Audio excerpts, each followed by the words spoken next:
بسم الله الرحمن الرحيم. الحمد لله رب العالمين، وصلى الله وسلم وبارك على نبينا محمد وعلى آله وصحبه أجمعين. أما بعد، فلا نزال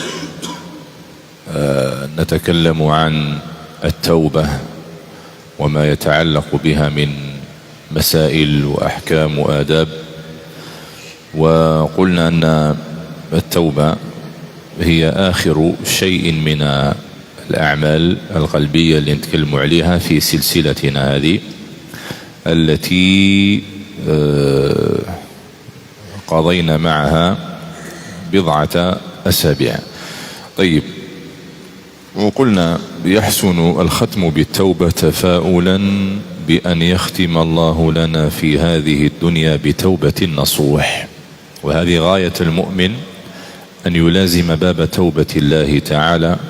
والتوبة تكون إما في باب التعدي على حدود الله تعالى بالمعاصي والذنوب، أو تكون في باب التقصير في الفرائض وعدم تكميلها.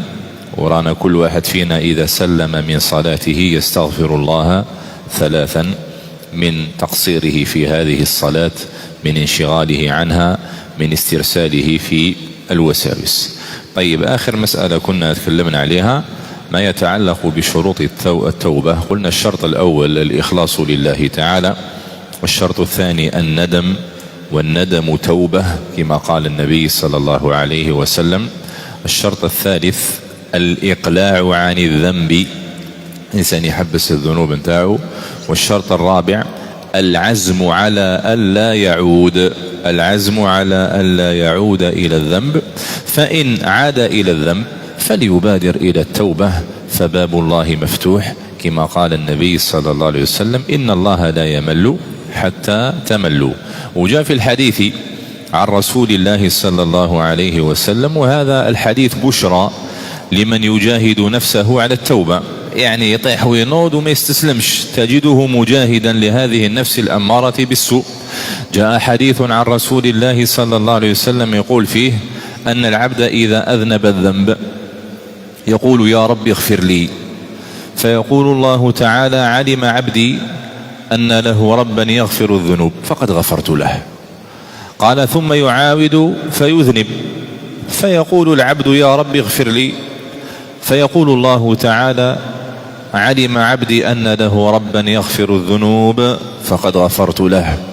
يعني التوبة والانكسار والندم هي المقصود. كل بني آدم خطاء، وخير الخطائين التوابون.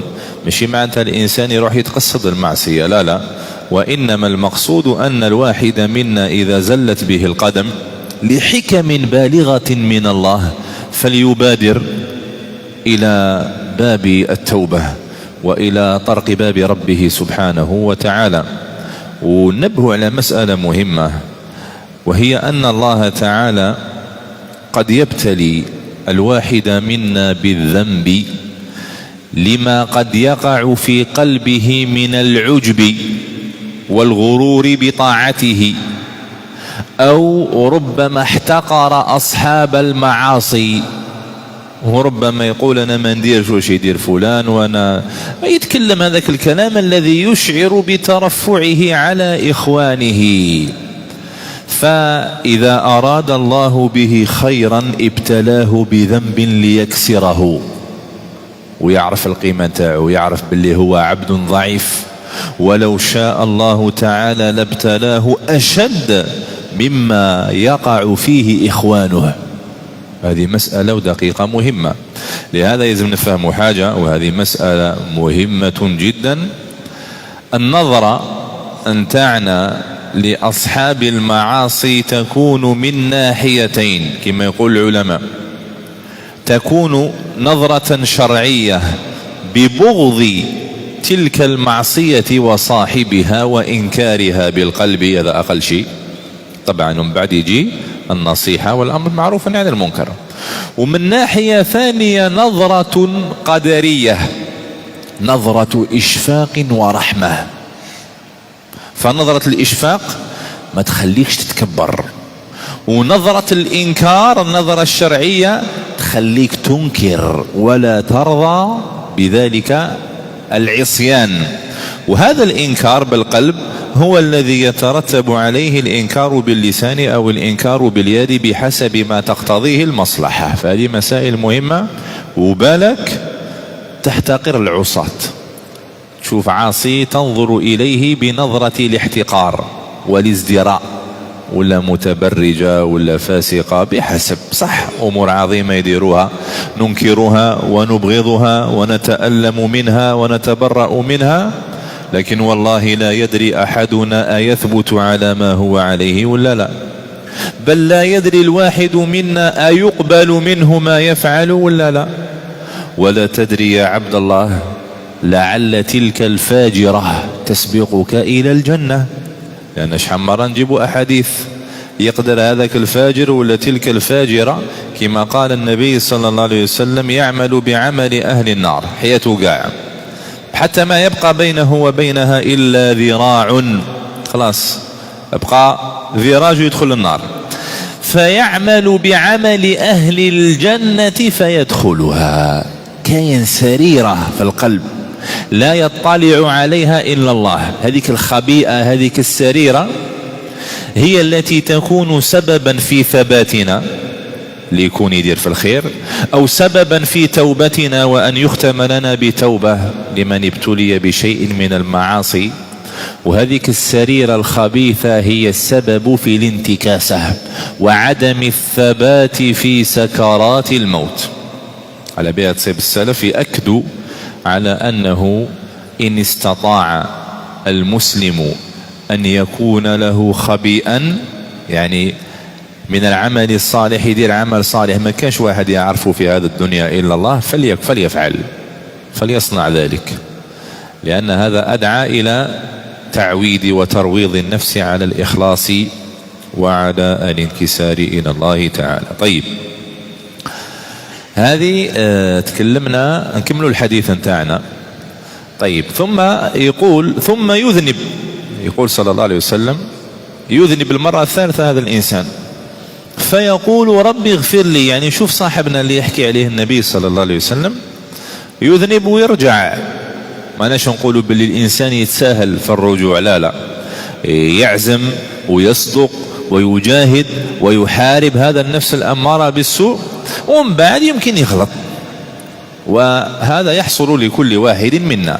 لكن إذا أخطأ فليبادر إلى الرجوع إلى ربه، لأنه كان مسألة مهمة كذلك تتعلق بالمعاصي، وهي من عوائق التوبة، هي أن يألف المرء تلك المعصية ويتعود عليها. هذه مشكلة، إذا تعود الإنسان على المعصية سيصير له عائق. هذا التعود يعني يولت المعصية ملكة، كي يجيه وقت معين يلزم يديرها، كي يجيه مكان معين يلزم يصنعها، بل حتى ولو لم يكن له فيها شهوة، ما عنده شهوة في المعصية بصح يديرها، بل ربما هو يصنع المعصية وهو يتألم منها، يديرها وهو يبكي، وهذه حاصلة. وبعض أصحاب المعاصي يحكي أنه يفعلها وهو يبكي ندما وتألما. يعني حبينا نقولوا باللي ما يتصورش الإنسان باللي كل أصحاب المعاصي راهم فرحانين، كاين قسم منهم باين عليه الانكسار، وكاين قسم منهم يكابر، هذا هو الموجود برك. وإلا كل صاحب معصية يتألم ويتندم، لكن كان بعضهم تحمله عزة النفس على المكابرة، وكان بعضهم ينكسر. لهذا احنا بالنصيحة يبان لنا اللي حايب يتوب، ما يلزمش نغلقوا عليهم أبواب النصح، النصيحة ثم النصيحة، هذه نأكدوا عليها. طيب يقول صلى الله عليه وسلم ثم يعاود الذنب، فيقول العبد هذا يا ربي اغفر لي، فيقول الله تعالى علم عبدي أن له ربا يغفر الذنوب فليعمل عبدي ما يشاء فقد غفرت له. وهنا يجي التوفيق الرباني والتوفيق الإلهي، يعني هذه المجاهدة من بعد تتروض النفس وتستقيم على طاعة الله سبحانه وتعالى، والله المستعان. طيب، قلنا كذلك الشرط الخامس، وهذا يتعلق أن تكون التوبة في الوقت المحدد كما هدرنا، ما لم تطلع الشمس من مغربها وما لم يغرغر. وقلنا أن الإنسان إذا عاين العذاب ودخل في مقدمات عالم الآخرة لا تقبل له توبة، لا تقبل له توبة. وأما ما يتعلق بحقوق الناس فيجب عليه السلام أن يتحلل منها اليوم قبل الغد. تكلمنا على إعلان التوبة، هل هو مشترط ولا لا؟ هل يشترط إعلان التوبة أم لا؟ وش قلنا؟ قلنا أنه ما هوش كل ذنب أعلنه المسلم يلزم يتوب منه علانية. قلنا إلا إذا كان ذلك الذنب انتشر بين الناس وتأثر به أقوام، بمعنى إنسان يقدر يدير معصية وظاهرة ويعلن بها، بصح مفسدتها قاصرة على نفسه، هذا يتوب بينه وبين ربي، لا يشترط أن يقول الناس أني تبت أيضا. لكن إذا كان عنده معصية، مثال كان مغنيا وتأثر الناس بغنائه وانتشر غناؤه كالنار في الهشيم في المشارق والمغارب، هذا لا بد عليه أن يعلن توبته وأن يتبرأ من فعلته. وقلنا ويزيد يسعى إلى إصلاح ما فعل. قال مثال عنده صوت مليح ابتلي بالغناء بعد تاب، فلينتقل إلى أن يشتغل بتلاوة كتاب الله تعالى وبالقرآن، ولينشر القرآن كما نشر الغناء. قلنا لأنه دائما التوبة تكون مناسبة للمعصية. قال تعالى إلا الذين تابوا وأصلحوا وبينوا فأولئك أتوب عليهم وأنا التواب الرحيم. طيب، من مكملات التوبة كان أمور نقدر نقول هي من علامات قبول التوبة ولا من مكملات التوبة. قالوا الإكثار من الحسنات، لأن النبي صلى الله عليه وسلم وش قال؟ قال وأتبع السيئة الحسنة تمحها. وقال تعالى إن الحسنات يذهبن السيئات. ومعروف القصة، ذلك الصحابي رضي الله عنه الذي نال أو فعل معصية وراه عند النبي صلى الله عليه وسلم نادما، فأخبره بما صنع. قال له وش درت يا رسول الله؟ درت كذا وكذا. النبي صلى الله عليه وسلم لم يجبه، ما جاوبوش، وهذا نوع وش نقولوا نوع من العقوبة. فلما صلوا العصر قال النبي صلى الله عليه وسلم أين السائل؟ قال له أنا. قال قد غفر لك. قالوا أصليت معنا العصر؟ قالوا نعم. قالوا غفر لك. وتلا عليه قوله تعالى إن الحسنات يذهبن السيئات. فنفيه أن الاستكثار من الحسنات مظنة لتكفير السيئات، يعني أنت تتوب لتكفر عن سيئاتك، تكثر من الحسنات لتكفر عن سيئاتك، فتجتمع أسباب كثيرة للتكفير أنواع الذنوب. كذلك قالوا من مكملات التوبة الصدقة. قال صلى الله عليه وسلم والصدقة تطفئ الخطيئة كما يطفئ الماء النار. وجاء في حديث حذيفة رضي الله عنه قال فتنة الرجل في أهله وماله وولده تكفرها الصيام والصلاة والصدقة. فالصدقة من شأنها أن تكفر السيئات. وقال النبي صلى الله عليه وسلم صدقة السر تطفئ غضب الرب جل في علاه، يعني خاصة إذا كانت الصدقة هذه خالصة اجتمعت فيها أسباب الإخلاص، وقت انتهى إخلاص، حطها الإنسان حيث ينبغي أن يضعها بحيث ينتفع بها صاحبها، تكون أقرب إلى أن تكفر سيئات صاحبها. طيب، كذلك قالوا من مكملات التوبة أو مما يعين على التوبة مفارقة المكان والحال. التي عصى فيها الله سبحانه وتعالى، مفارقة المكان، مفارقة الحال، ومفارقة الأصحاب. ويدل لهذا حديث قاتل 99 نفس أو قاتل 100 نفس. وش قال له العالم؟ قال له اذهب إلى أرض كذا وكذا فإن فيها قوما يعبدون الله. عرف بلي لو كان يقعد في البلدة نتاعو في القرية نتاعو عنده حسايف خلافات مع الجماعة اللي كان يقتلهم، ومدينة فيها بنادم قاتل 100 نفس معناتها مدينة فيها الإجرام. فمن فقه هذا العالم قال له يلزم ترحل، يلزم تهجر المكان، فيقعد شوية ويعاود يرجع إلى معصيته. فيلزم الإنسان حتى يتوب توبة نصوحا أن يخرج من ذلك العالم الذي كان فيه، اللي هو عالم العصيان وعالم الذنوب. كذلك مما يعين على الثبات على التوبة ومن مكملاتها الإكثار من التضرع والاستغفار، الإكثار من التضرع والاستغفار واللجأ إلى الله سبحانه وتعالى. ونشفنا الدرس الماضي النبي صلى الله عليه وسلم يستغفر الله ويتوب إليه في اليوم 100 مرة. وشفنا أن الصحابة رضي الله عنهم كانوا يعدون لرسول الله صلى الله عليه وسلم في المجلس الواحد ربي اغفر لي وتب علي إنك أنت التواب الغفور 70 مرة في المجلس الواحد، وهو قد غفر له ما تقدم من ذنبه وما تأخر. فنحن أولى بالاستكثار من التوبة والاستغفار. طيب، هذه مكملات التوبة وما يعين المرأة على الثبات عليها.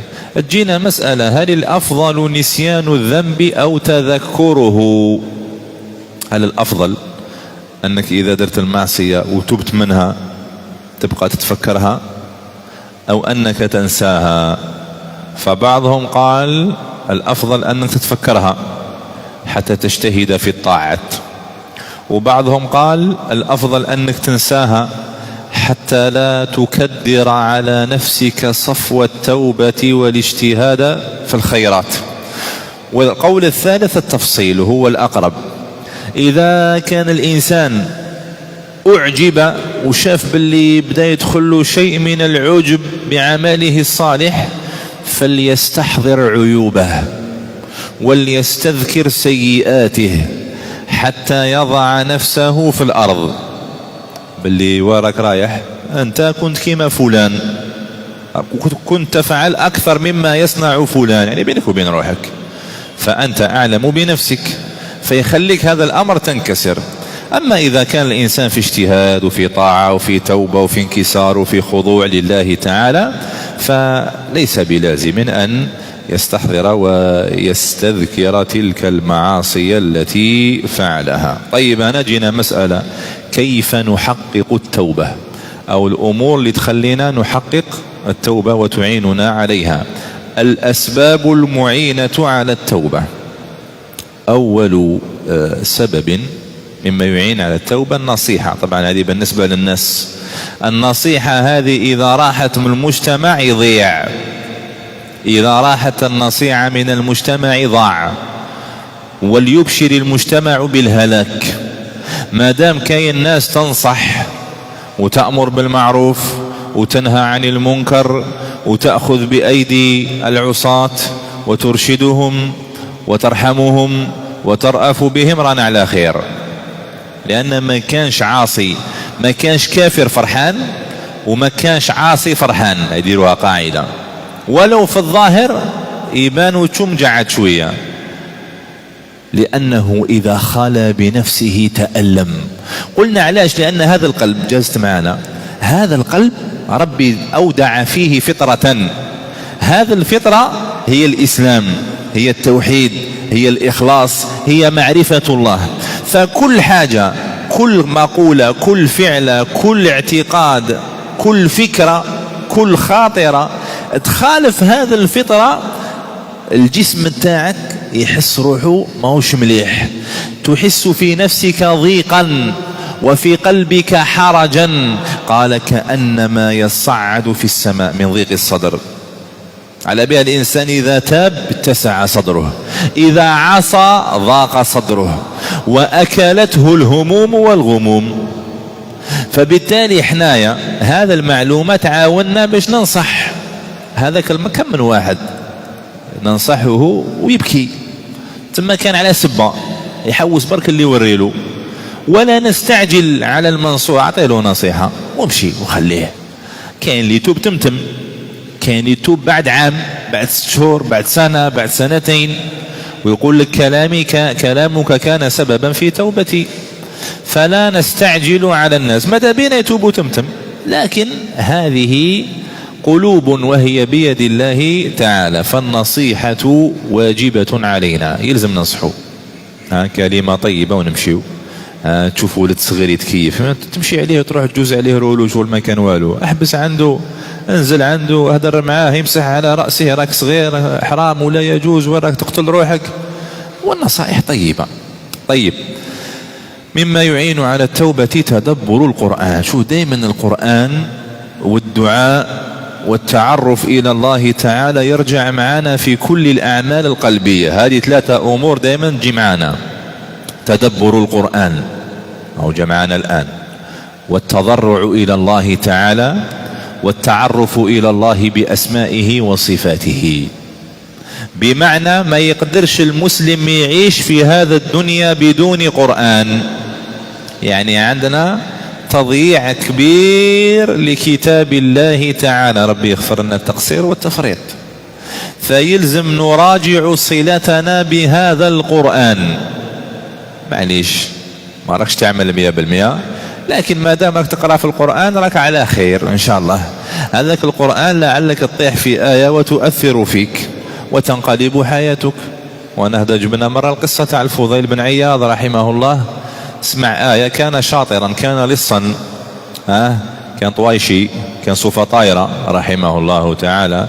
سمع آية كانت سببا في توبته وصار من أعلام الإسلام، صار من علماء الإسلام ومن أئمة الدين.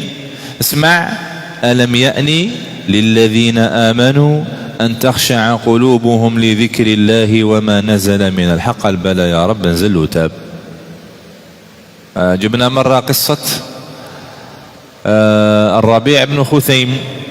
واحد المرأة مسكينة كانت سفيهة وكانت مع جماعة من الفساق كانوا يتذكرون من صلاحه. قالت لهم: أنا أفتنه لكم. والمرأة إذا كان عندها جمال تغتر بجمالها وتشوف باللي الدنيا فرينات عندها. فذهبت إليه وتعرضت له فوعظها بجملة ذكرها بيوم القيامة، فانكسرت وتابت وصارت من العابدات. ومن بعد صحابها هذوك تاع بكري كانوا يقولوا: أفسدها علينا الربيع، كنا زاهين معها، الربيع فسدها علينا وصارت من العابدات. يعني المقصود أنه ما يقدرش يعرف الإنسان الآية التي تؤثر فيه. فاللي يعيش مع القرآن يعيش سعادة. فمن اتبع هداي فلا يضل ولا يشقى، ومن أعرض عن ذكري، عن القرآن، فإن له معيشة ضنكا ونحشره يوم القيامة أعمى. كيف الشعب تاعنا يحب يعيش السعادة وهو بعيد عن القرآن، بعيد عن ذكر الله؟ مستحيل هذه. إذا حبينا السعادة فلنرجع إلى ربنا، هو اللي خلق الدنيا، هو اللي خلقنا، وهو اللي خلق السعادة. إذا حبينا السعادة فلنطلبها عند خالقها. إذا حبينا نجيب السعادة بطريق أخرى فإنما نسعى إلى الشقاء والتعاسة. طيب، قال الشيء الثالث في تحقيق التوبة مما يعين عليها النظر في أثر الذنب، النظر في أثر الذنوب. لأنه دائما إبليس يوقعنا في الذنب بالتركيز على حال المعصية وعلى الشهوة المتولدة عنها. برك يركز لك على وقت الشهوة، على وقت اللذة، على وقت الطرب، على وقت السكر، ويغفلك عما يعقب المعصية من ندم وألم وحسرات وزفرات وآثار نفسية وآثار على أرض الواقع وتضييع للمصالح الدنيوية وتضييع لحق الله تعالى وهجوم الهموم والغموم وغيرها. فلهذا الموفق المسلم دائما يشوف المآلات، يشوف وش كاين موراها وبعدها. شحال مرة نقصروا مع جماعة تاع الخمور ولا المسكرات، قال عندي مشاكل. قال إذا الخمر تنحي مشاكل أنا أول من يجالسكم ويشرب. ومن بعد كي يفطن يجتمع إلى مشاكله اللي ما زالها كاينة عصيانه لربه، فيزداد هما على هم ويزداد غما على غمه. فلهذا الإنسان لا بد أن يناصح العصاة من إخواننا. طيب كذلك محاسبة النفس، إنسان يلزم يحاسب هذه النفس، ما يغفلش بهذا الدنيا يبقى يجري موراها يسعى ويضيع محاسبة هذه النفس. وكان السلف رحمهم الله تعالى ينصحون بأن يجعل المرء ساعة يحاسب فيها نفسه. الشيء الخامس مما يعين على تحقيق التوبة قلنا التعرف إلى الله بأسمائه وصفاته سبحانه وتعالى، لأن الإنسان كلما تعرف إلى ربه ازداد له حبا، ازداد منه خوفا، ازداد له تعظيما، ازداد له خضوعا، انقيادا، انكسارا، تضرعا، اسأل هذا. فيبدأ الإنسان يرجع ويتوب إلى ربه سبحانه وتعالى. الشيء السادس قلنا الإخلاص. الإنسان كلما قوي إخلاصه كلما كان سريع التوبة والإنابة إلى ربه، لأن الإخلاص ينبئ عن حياة في القلب، والقلب الحي تصيبه يتأثر بالمعصية ولو كانت صغيرة، والقلب الميت لا تؤثر فيه جبال السيئات، خلاص مات ما يعيش. كلا بل ران على قلوبهم ما كانوا يكسبون والله المستعان. فالإخلاص والصدق مع الله تعالى من أعظم ما يعين على التوبة والثبات عليها. الشيء السابع مجاهدة النفس، يعني باش تقول باللي التوبة سهلة ما يسهلة، لكنها سهلة على من سهلها الله عليه. علاش التوبة ما هيش بهذيك السهولة؟ لأنه كما ذكر ابن القيم رحمه الله تعالى قال في بداية التوبة سيجد كل تائب قال ضغطة في قلبه أو عصرة، هكذا سماها ابن القيم، يعني يصيب ضيق، يصيب ضغطة، يصيب عصرة في قلبه. هذه الضغطة أو العصرة الذي يجدها المرء في قلبه في أول توبته هذه هي الابتلاء. إذا صبر عليها الإنسان وتجاوزها سيجد حلاوة التوبة يتنعم بها. ويقول رحمه الله أن سعادة المرء بالتوبة وحلاوة الإيمان التي يجدها تكون بحسب تلك الضغطة والعصرة التي يجدها أول التوبة. وكان بعض الناس ما يصبرش على هذا الضيق يعاود يرجع إلى العصيان. فمن حكمة الله تعالى أن جعل عقبة هذه ليبتلى بها الصادق من الكاذب، المخلص من غيره. فإذا تجاوز الإنسان هذا العقبة فليبشر بالثبات وبالسعادة بهذه التوبة. الوقت نواصل بعد الأذان إن شاء الله.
إذن ما كانش حاجة تأتي بالسهولة، بل لابد من مجاهدة لنيل كل خير، سواء كان هذا الخير دنيوي ولا أخروي. يصيب أهل الدنيا يجاهدون لنيل أمور الدنيا، يجاهد ويطيح وينوض ويصبر على المشقة ويصبر على الصعوبات والتضييق والتشديد حتى ينال ذلك الشيء من حطام الدنيا، بعد يموت ويخليه موراه.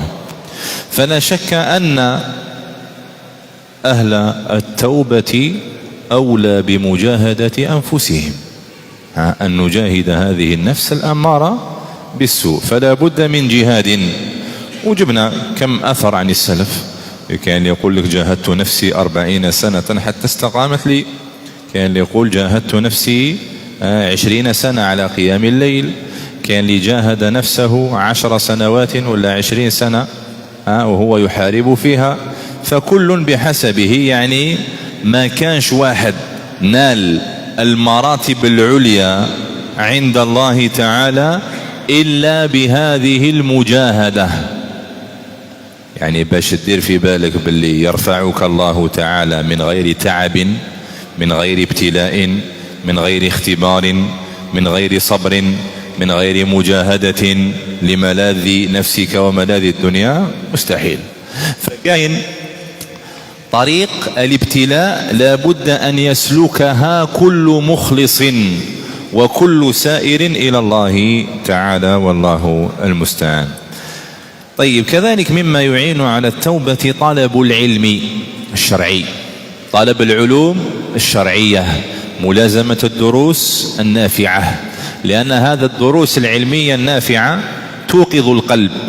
وهذا العلم إما أن يدفع عنك شبهة يكون بها صلاح قلبك وصلاح أحوالك في الدين والدنيا، وإما أن يصد عنك شهوة بحيث يبين لك الفساد انتاعها. قال الناظم رحمه الله، قال: اعلم هديت أن أعظم المنن علم يزيل عنك الشك والدرن، أو يزيل الشك عنك والدرن. قال أعظم منا يعطيها لك رب العالمين علم شرعي نافع يزيل عنك الشبهات ويزيل عنك الشهوات. فالاشتغال بالعلوم الشرعية النافعة مطردة للشبهات والشهوات المحرمة ومدعاة إلى التوبة إلى الله سبحانه وتعالى. كذلك من أعظم ما يعين على التوبة مخالطة أهل الصلاح، رفقة طيبة، الرفقة نتاع أهل الخير، أهل التقوى، الذين يحملونك على الخير ويمنعونك من الشر. رب العالمين يقول لنبيه صلى الله عليه وسلم في القرآن: واصبر نفسك، احبس نفسك مع من؟ مع الذين يدعون ربهم بالغداة والعشي يريدون وجهه. قال له اقعد واحبس نفسك مع أهل الصلاح اللي مشغولين بطاعة الله تعالى، ولا تعد عيناك عنهم تريد زينة الحياة الدنيا، بالك تخليهم وتروح تحوس على الدنيا وجري وراها. ولا تطع من أغفلنا قلبه عن ذكرنا، يجيو رفقاء السوء، أخذك وبعد وشوية قلبي وشوية ربي، وميمونة تعرف ربي وربي يعرف ميمونة، والآخر ما زالك صغير، ما زالك شباب، ما زالك بوبو، منا دور شوية. قال: ولا تطع من أغفلنا قلبه عن ذكرنا واتبع هواه وكان أمره فرطا. فالإنسان يبتعد عن رفقاء السوء. طبعا كي قلنا بعد عليهم مش معناتها يهجرهم، السلام يقولها لهمش، لا يعطي لهم حق السلام، حق الإسلام. أما المخالطة والمجالسة هذه اللي تخلي الإنسان يتأثر بأولئك العصاة ممنوعة. صح، نقدر نصيب واحد من الصالحين جالس مع ناس عصاة يناصحهم، شي كل يوم معهم قاعد يقصر ويلعب، تجي فرصة يناصحهم ويجي رايح، والله المستعان. طيب، الشيء العاشر البعد عن مواقع الفتنة، إنسان يبعد من مواطن الفتنة والريبة. والقاعدة أن من قارب الفتنة بعدت عنه السلامة، ومن باعد الفتنة قربت منه السلامة. القاعدة الشرعية في الفتن المباعدة عنها، تباعد عنها. وإن كان فتنة بعد عنها. قال ابتليت بالجوال تخلص منه، نحيله الانترنت لا غالب، انجو بنفسك، سلك روحك حتى تستقيم وتثبت، بالك إذا احتجته اضطرارا. وإلا التخلص من وسائل الفتنة هذا واجب، هذا واجب. يدل له ما جاء في قصة كعب بن مالك رضي الله عنه لما هجر النبي صلى الله عليه وسلم 50 يوما 50 ليلة بسبب تخلفه في غزوة تبوك هو وزو أصحابه، فبعث إليه واحد من ملوك الروم، بعث له رسالة قال له بلغنا أن صاحبك قد جفاك فتعال نواسك. قالوا سمعنا باللي النبي صلى الله عليه وسلم هجرك، قال وعدنا نتهلاو فيك ونقلشوك. قال في نفسي قال وهذا من البلاء. قال فتيممت بها التنور. واش دال؟ راح لهذيك البرية، راح للنار وأحرقها بالنار، تخلص من سبب الفتنة. فهذه القاعدة، أي حاجة تخليك تقع في الفتنة تخلص منها، تباعد عنها، واصبر على مفارقتها. طيب كذلك عندنا مما يعين على التوبة غض البصر، حاجة مهمة جدا. غض البصر عن المحارم، عن المحرمات. ومن غض بصره نور الله بصيرته وملأ صدره إيمانا وحلاوة ولذة. أما الإنسان الذي يقلب ناظريه في حرمات الله تعالى فلا شك أنه أشد الناس غما، لأنه يرى ما لا قدرة له على نيله فيزداد همه. ما يقدرش يتزوج بقى نساء هذا، وإذا قلنا عنده دراهم ولا بأس عليه، ما نقولوش حاجة واحدة أخرى. فلا شك أن غض البصر من قوة الإيمان ومن توفيق الله تعالى لأهل الخير. كذلك شيء ثاني عشر، وهذه حاجة مهمة ومن المقدمات في هذا الباب، إصلاح الخواطر والأفكار الرديئة ومدافعتها. قلنا أول مرحلة نتاع المعصية إقرارها بالقلب. كيفاش تقرها بقلبك؟ تأتيك الخطرات والأفكار نتاع إبليس.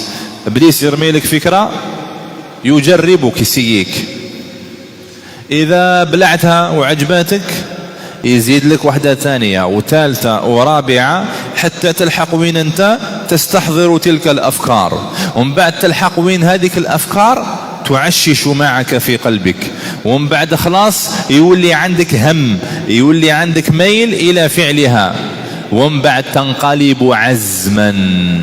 إذا انقلبت عزما أنك رايح تديرها. هكذا